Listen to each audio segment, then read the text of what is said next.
কোন নবীর কুরবানি এই উম্মতের জন্য ওয়াজিব করেছেন?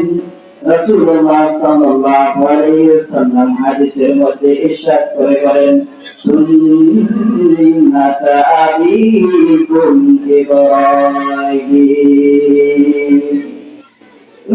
ইব্রাহিম আলাইহিস সালামের সুন্নাত, এই সুন্নাতকে আল্লাহ সুবহানাহু ওয়া তাআলা উম্মতি মুহাম্মাদের জন্য ওয়াজিব করে দিয়েছেন।